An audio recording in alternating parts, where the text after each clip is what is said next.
So for our Charr character, we're going to play a character that's in their high 40s. The level cap is 80, so that's kind of a high to mid-range kind of character, but not totally at the level cap. He'll have all his skills unlocked, so you'll get to see what it looks like to have a full skill bar.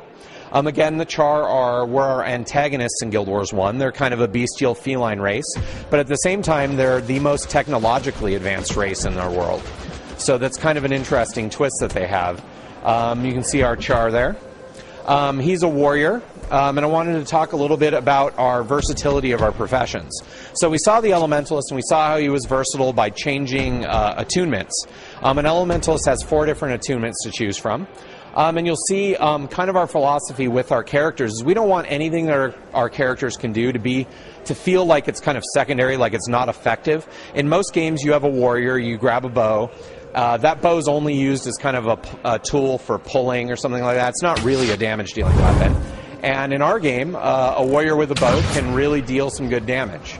There's a player actually in a golem battle suit, so we'll kind of get away from him there. And you'll see, for example, our Charr warrior is able to inflict heavy AoE damage with his bow. And so he can take on kind of that range damage role. Changing roles is really simple. He can have another weapon set equipped, and he can change his weapons, and then you see his first 5 skills change.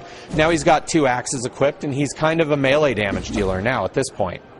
If he wanted to, he could equip a Mason Shield to become a sort of more defensive character.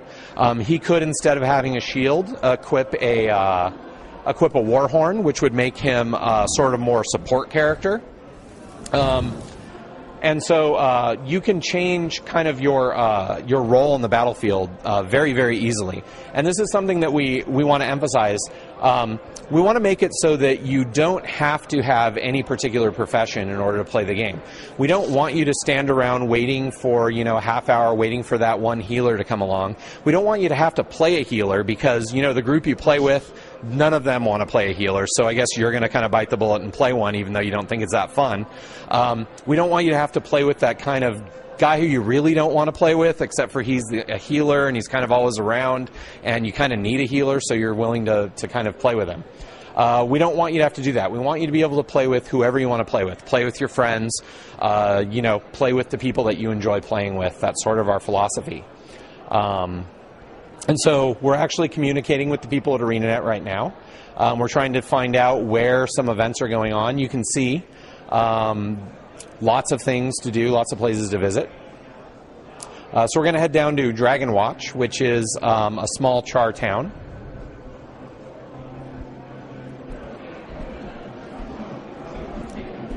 Okay, so this event isn't running.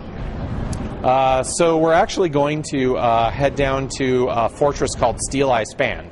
So one of these areas, this area is kind of the area that you remember from Guild Wars 1, the Ascalon area, where the Charr summoned all these crystals down and made the place all burnt out and kind of post-apocalyptic. And now it's recovered, except for the fact that one of the Elder Dragons flew over it, and kind of just him flying over it and casting his shadow warped and twisted and corrupted this big swath of the land.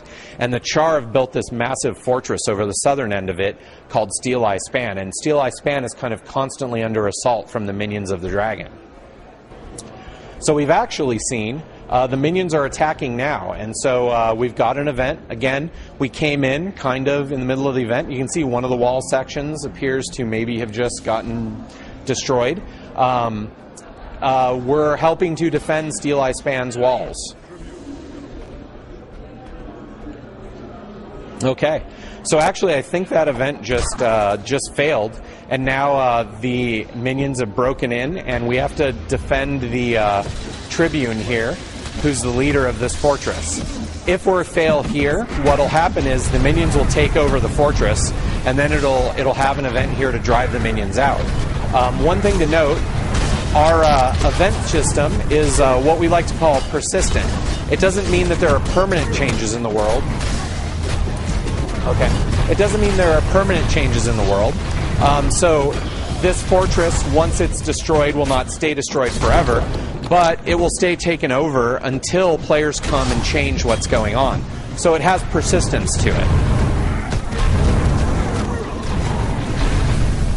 Yeah, we're running out of time. Matthew is the other event. Okay. Okay. Cool.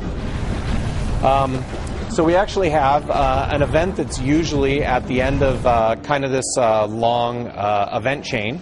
But for the show, we wanted everybody to be able to see it, so we've kind of made it happen at sort of regular intervals. And we give everybody the opportunity to teleport to it.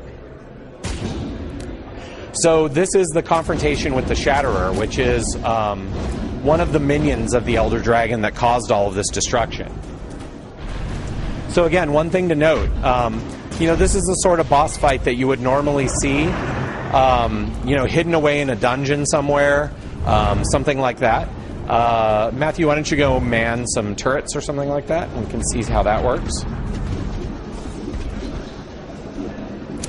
So in our game, we want these encounters, these like big epic encounters, to be for all players to be able to participate in. And this is an event. So, it will scale. As our bosses have more players fighting against them, they start getting new abilities that allow them to cope with greater number of players.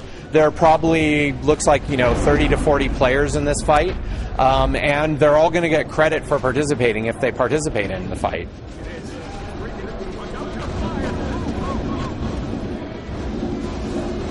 We built a lot of avenues of teamwork into the game.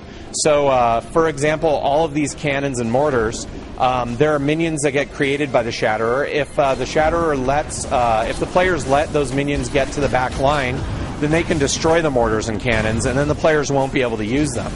In addition to that, if the cannons get destroyed, it'll kick off an event where a supply train tries to come up to this area from a fortress to the south. And if they don't succeed, if players aren't able to get that supply train in here, then they can't fix the cannons, and the cannons won't be available in the attack. So that's a good way, a good example of one event influencing another.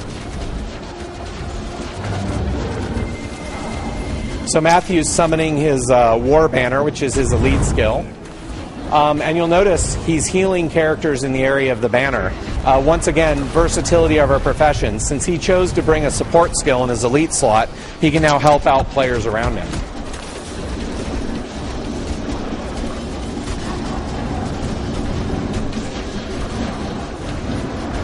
See, the Shatterer is almost defeated here. See him again reviving another player. Notice this player is not completely down. They're still able to fight from a down state.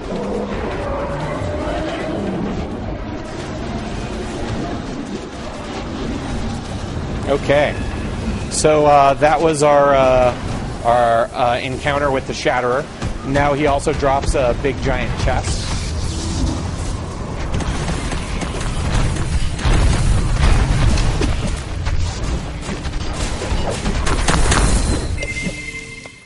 Hey everybody, thank you so much for watching our demo, and we really look forward to seeing you in game.